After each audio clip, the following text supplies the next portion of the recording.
Yun,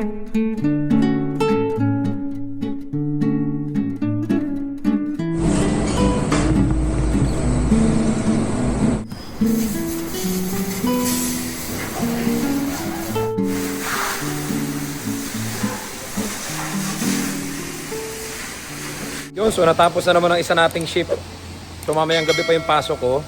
Nakakatuwa naman kasi yung mga bago naming kasama, yung kasama ko ngayon is yung African and yung one Mexican. Mga okay naman. Hindi kumpara dun sa mga umalis kasi may mga umalis kaming kasama na talagang grabe. Yun nga yung mga na-share ko sa inyo ng mga nakaraan na talagang mga pasaway. So mga nag-alisa na yon. And then yung pinakang mga huling na ipasok natin, nakakatuwa naman. May dalawa na tayong kasamang Pilipinong bago. So makikita nyo sila sa mga susunod na araw. So nakakatuwa lang kasi alam nyo yung parang bumalik yung sigla ng farm. Mula nung alam nyo yung puro Pilipino na naman kami dito. May pagkakaiba sila ng story na gusto ko sanang ma-share sa inyo. Kasi alam nyo, natutuwa ako doon sa dalawa namin bago. Sa buhay talaga natin, minsan kailangan nating sumugal. Which is ganun yung ginawa ng dalawa. At ang nakakatuwa lang talaga, dito ko sa dalawang to nakita yung salitang hindi ako binobola. Sa dami ng mga naipasok natin dito,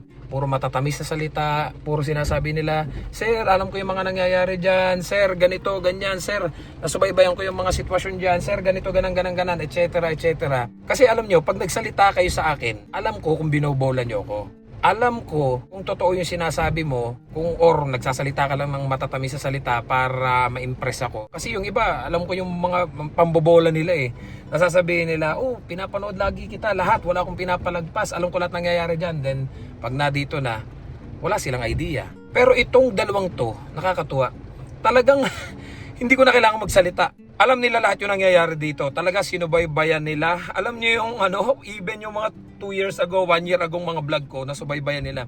Kapag nagsasalita sila, ay alam ko na yan, ganun yung nangyari last year. Ganito yung sitwasyon nyo, ganito. Alam niyo yung, sabi ko, nasubaybayan talaga nila. Kaya pagdating nila dito, alam nila yung sitwasyon, alam nila yung pinapasok nila. So yung una nating naipasok si Brian, actually parang nag-guilty nga ako eh. Kasi alam niyo, ang tagal niyang nangungulit sa akin.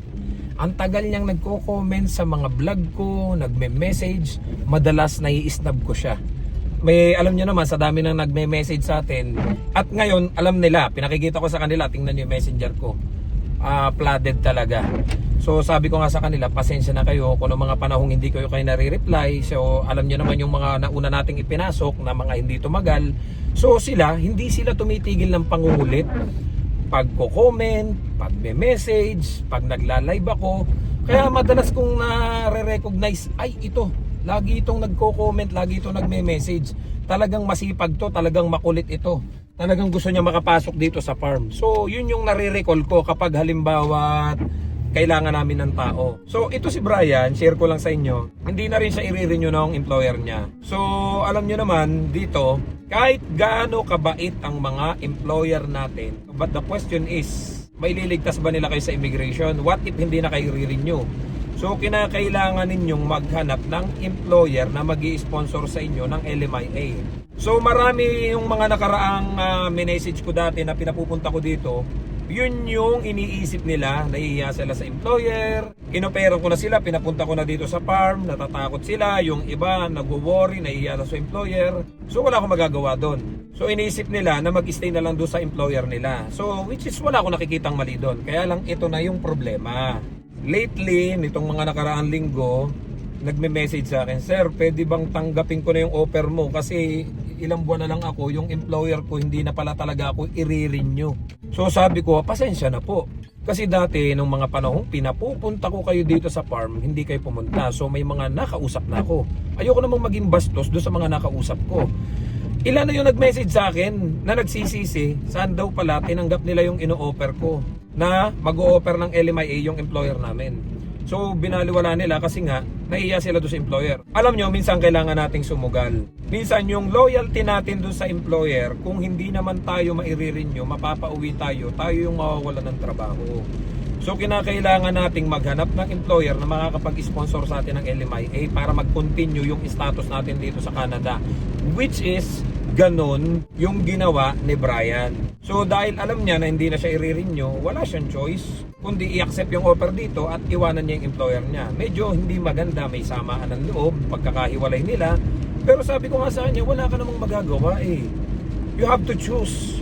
Kung mag-i-stay ka sa employer mo na hindi ka naman i-renew, or you need to find an employer na mag-i-sponsor sa'yo ng panibagong working permit. So nakakatuwa lang, dahil sa dami na nung sinubukan kong ipasok dito sa farm namin, hindi siya tumitigil mangulit. Sabi niya, sir, sana ako naman yung susunod. Sir, sana ganito, ganan-ganan. So malimit ko siyang nababaliwala. Sa comment, pag may bago tayong upload, even sa live, lagi din siya nagko-comment. May kasama pang message sa akin yan, sa private message talaga. So nagme-message sa akin, minsan nare-replyan ko, minsan hindi. Pero hindi siya nawala ng pag-asa. Talagang lagi niya akong mini-message, sir, baka sakali meron po kayo. And dahil nga hindi tumagal yung mga pinasok natin, alam nyo naman yan, nakasubaybay kayo. So sabi ko, wala na, sige nga, try ko to, trinay ko to. Ngayon si Brian, talagang wala akong pagsisisi nung kinuha ko siya.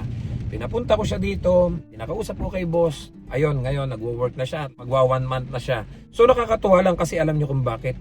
Kasi lahat ng vlog ko subaybay niya. Hindi ko na kailangang magtanong kung ano yung mga sinabi ko nung mga nakaraang vlog ko.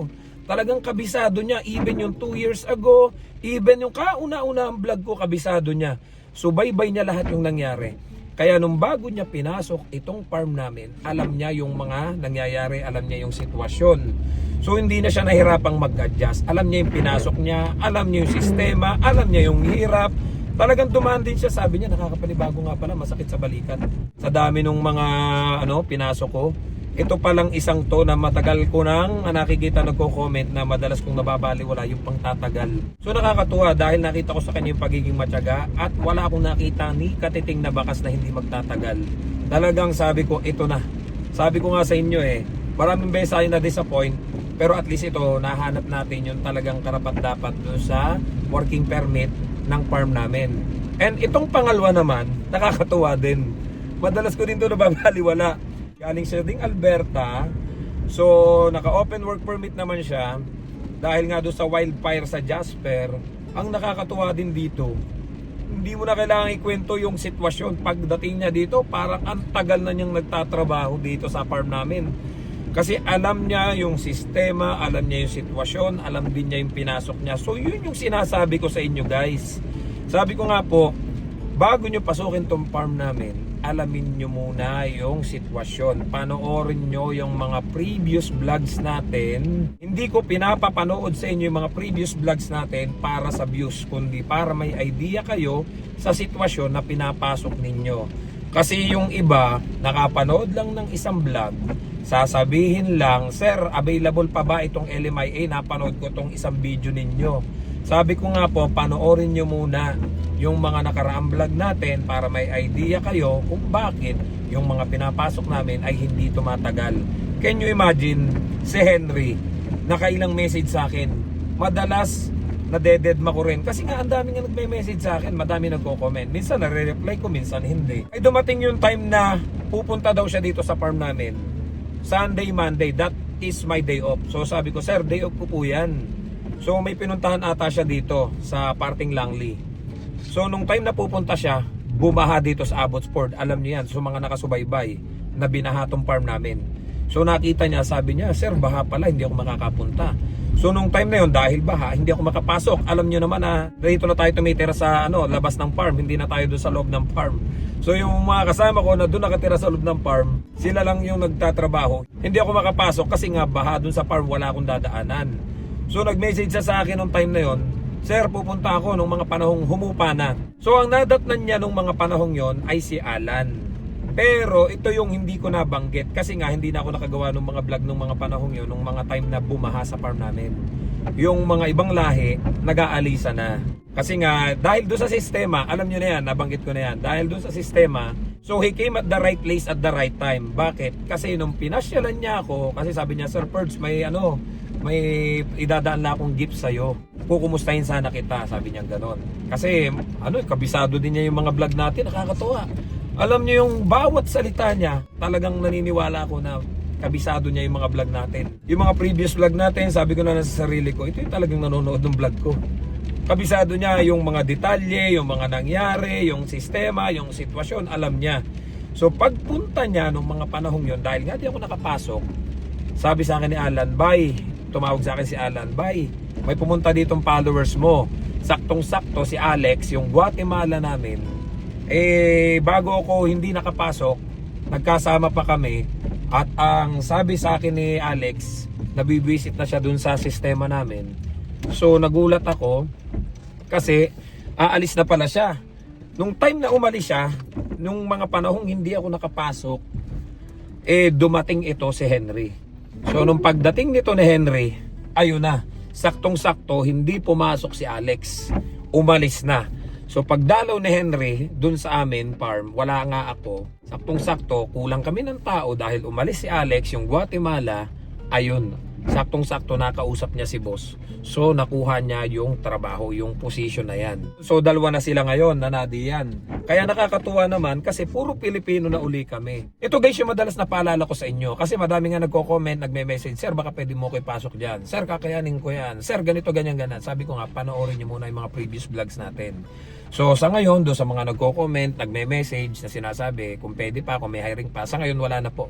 Kumpleto na huuli kami. Nakakuha kami ng 2 kababayan natin Pilipino from Alberta. Dumayo pa sila dito sa BC dahil alam na nila yung sitwasyon Alam nila yung pinapasok nila. So pagpunta nila dito, alam nila yung trabahong dadat na nila, alam nila yung posibilidad na kakaharapin nila. So yun yung advantage nung nanonood ng vlog natin kasi nga na-share ko na doon lahat yung pangyayari. Ano yung iiwasan nyo, ano yung dadanasin ninyo, ano yung sitwasyon, ano yung sistema namin. Hindi ba yung overtime, walang double pay. So at least pagdating nila dito, alam nila yung pinapasok nila. So na-share ko lang to kasi may kababayan tayo na mga nagko-comment, sabi nila, "Sir, ano na pong update dun sa mga ipinasok ninyo? Tumagal po ba? Kasi kung hindi po tatagal, baka pwede po kami." So ayun nga po, tumagal na po. Nakakatuwa naman dahil puro Pilipino na uli kami dyan sa farm. At ang nakakatuwa pa mababait yung nakuha natin. Maayos naman magtrabaho at saka matsatsaga naman talaga. At saka nakikita ko talaga sa kanila, kagaya ng kay Brian, talagang matyaga yung tao, masipag talaga, madali maasahan mo naman sa trabaho. Kay Henry naman, talagang gagawin ng lahat para sa pamilya kasi gustong-gusto din niya makuha yung family niya. Kaya siya lumipat dito, even naka-open work permit siya, is para yung family niya is makuha niya. Dahil may pathway to PR nga itong agriculture, which is yung agri-food pilot. So both of them naman ang habol, kaya sila lumipat dito, is yung agri-food pilot. Na sana hopefully magbukas pag once na nag-gain na nila yung experience na 1,560 hours, which is equivalent to 1 year. So sabi ko nga sa kanila, kapag nag-gain nyo na yung experience na 1,560 hours or equivalent nga sa 1 year, dapat kumpleto na yung inyong mga requirements at tutulungan ko kayong maka-apply ng inyong permanent residence application dito nga sa agri-food pilot. So hanggang dito na lang guys, in-update ko lang kayo kasi ang dami kong comment na nababasa, "Sir, ano ng balita doon sa mga pinasok mo?" So yun nga po, tumagal po sila. So hanggang dito na lang guys, don't forget to subscribe, like, and share this video para kahit paano updated kayo sa mga buhay namin dito sa Canada. And doon sa mga nagtatanong kung halimbawa may hiring pa uli kami, don't worry, mag-a-update po ako dito. Kasi may hindi kami alam kung tatagal ba yung ibang lahi. Pero itong mga Pilipino namin na nakuha, sure ball to, tatagal to. Kita ko sa kanila yung pagiging matyaga at talagang gagawin ng lahat para sa status. So see you guys sa next vlog. I love you all. God bless. Bye-bye.